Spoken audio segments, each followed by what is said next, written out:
जय माता दी। जय जय श्री सीताराम जी। जय जय हनुमान जी।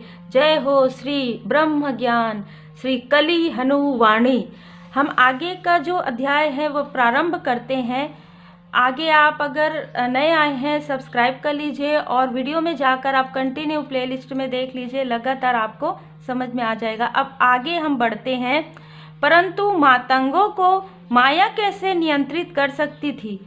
वे तो श्री हनुमान जी के शिष्य हैं, उन्हें क्या सुनाई देगा और क्या समझ में आएगा, यह तो श्री हनुमान जी तय करते हैं, क्योंकि वे श्री हनुमान जी को पूर्णतया समर्पित हैं। इसलिए श्री हनुमान जी के आगमन की बात ना बता पाने के लिए के पीछे श्री हनुमान जी की ही कोई लीला रही होगी। किंतु बाबा ऐसे नहीं सोच रहे थे। वे दर्शन शास्त्र की गहराइयों में चले गए थे, जहाँ तथ्य से अधिक संदेह को महत्व दिया जाता है। वे इस बात पर भी संदेह करने लगे कि कुछ देर पहले उन्होंने पहाड़ी पर श्री हनुमान जी के दर्शन किए थे। हो सकता है कि वह उनका वहम हो सकता है कि सुचेता विचेता के बीच चल रहे झगड़े के तनाव के चलते उनके मस्तिष्क के तार हिल गए हो और उन्हें वहम होने लगे हो। किंतु दर्शन के समय सुचेता और विचेता भी उनके साथ थी। उन्होंने भी श्री हनुमान जी से बातें की थी। क्या उनको भी वहम था? क्यों नहीं, हो सकता है वे सब एक सामूहिक वहम से ग्रस्त हो गए हों।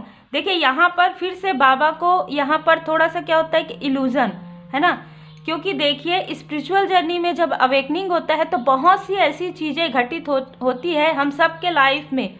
अवेकनिंग के समय में जो एक चमत्कार रहता है और जिसे आप किसी और को बताएंगे तो वो चीज़ वो समझ नहीं पाएंगे, तब आपको ऐसा लगेगा कि आप भ्रम में हैं, पर वो सत्य होता है ना।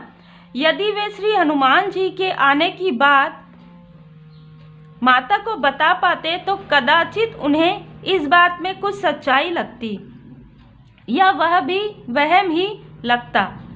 वहम पूरे मातंग समाज को भी तो हो सकता है, परंतु ऐसा वहम जो सभी को हो गया हो उसे तो वास्तविकता ही माना जाएगा ना। वास्तविकता और वहम में क्या कोई अंतर है? Question mark. यहाँ पर बहुत सारे प्रश्न जो है बाबा के मन में चल रहे हैं। यदि पूरी मानवता को कोई वहम हो तो क्या सब उसे परम सत्य की संज्ञा नहीं देंगे? ऐसा सोचते सोचते बाबा मातंग का श्री हनुमान जी के आगमन से उत्पन्न हुआ जोश ठंडा पड़ गया। अब उन्होंने उसे एक साधारण रात्रि मान लिया था। अब उन्हें नींद भी आने लगी थी। उन्होंने नींद के वाहन की सवारी करने का मन बनाया और स्वप्नलोक की ओर रवाना हो गए। यद्यपि उनके सपनों में कुछ ऐसा विशेष नहीं था जिसकी छाप उनके चेतन मन पर छूटती। वे एक बूढ़े व्यक्ति थे। उनकी कोई इच्छा नहीं थी सिवाय इसके कि वे मातंग समाज के मुखिया का दायित्व किसी और को सौंपकर देह त्याग करें। मातंगों ने अपना मुखिया चुन लिया था। जीवन के 2 दशक पार कर चुके एक नौजवान को यह दायित्व सौंपा जाना था। इसमें आश्चर्य की बात नहीं होनी चाहिए, क्योंकि मातंग देह की आयु नहीं आत्मा के अनुभवों को महत्व देते हैं। उर्वा की आयु छोटी होते हुए भी उसकी आत्मा के पिछले जन्मों के अनुभव उसे शेष सभी मातंगों से उच्च बनाते थे। सभी देवी देवताओं ने मातंगों को दिव्य संकेत देकर यह बताया था कि उर्वा ही उनके अगले मुखिया बनने के योग्य थे। उन संकेतों में से एक था उर्वा को आने वाले बुरे सपने जो बचपन से उसे कष्ट देते आ रहे थे। देखिए दोस्तों, यहाँ पर मैं यहाँ पर बताना चाहूँगी कि जब हम स्पिरिचुअल जर्नी में होते हैं, पूरी तरीके से श्री हनुमान जी की शरण में हम रहते हैं, श्री हनुमान जी को गुरु के रूप में हम मानते हैं, पूरी तरीके से उनकी शरण में रहते हैं, तो हम ये समझ पाते हैं भ्रम के पार क्या है। मतलब उम्र जो है ये हमारी बॉडी का नहीं होता, उम्र जो होता है वो हमारे सोल का होता है। हम कितने जन्मों से आ रहे हैं, तो कहीं ना कहीं हमने वो साधनाएं की है ना। बहुत लोग ऐसे होते हैं जिनकी एज जो है कम होती है, लेकिन उनके अंदर काफ़ी ज्ञान के भंडार होते हैं श्री हनुमान जी की कृपा से। तो यहाँ पर वही बताया जा रहा है कि आपका जो सोल है, सोल का जो ग्रोथ है वो कई जन्मों से होते आ रहा है ना।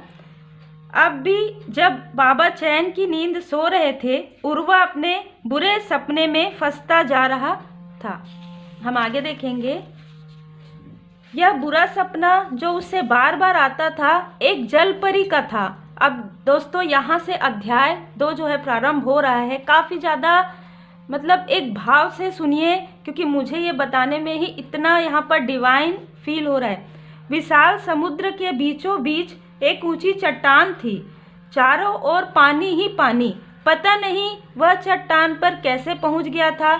समुद्र पार करके घर पहुंचने की आशा कब की दम तोड़ चुकी थी। पता नहीं देह कैसे जीवित थी। मस्तिष्क शून्य था और हृदय केवल नाम के लिए धड़क रहा था। उसे ढूंढने कोई नहीं आने वाला था। क्षितिज से डूबता लाल सूरज मृत्यु के देवता का झंडा प्रतीत हो रहा था। उन्हें काफ़ी ज़्यादा डर लग रहा था, है ना। यदि आप मेरी सहायता करो तो मैं आपकी सहायता कर सकता हूँ। एक मधुर ध्वनि मौत के साए को चीरती हुई उसके कानों तक पहुंची। उसने चट्टान के किनारे से नीचे झांककर देखा। पानी में इतनी सुंदर कन्या खड़ी थी कि वर्णन कठिन था। उसके गोल मुलायम चेहरे की कांति किसी जीवनदायक मायावी औषधि का काम कर रही थी। उसकी चमकती हुई हरी आंखों में हिरन जैसी मासूमियत थी, किंतु उर्वा के मन में मृत्यु और संकट के विचार भरे हुए थे। उसने ऐसे प्रतिक्रिया दी जैसे उसने कन्या नहीं, झाड़ियों के पीछे दुबका कोई शेर देख लिया हो। वह तीव्रता से सरककर चट्टान के किनारे से ऐसे पीछे हटा जैसे संकट को भांपकर कोई जानवर बिल में घुसता है। मतलब वो इतना ज़्यादा डर गया था ना। किसी ने झपट्टा नहीं मारा, कोई नहीं गुर्राया,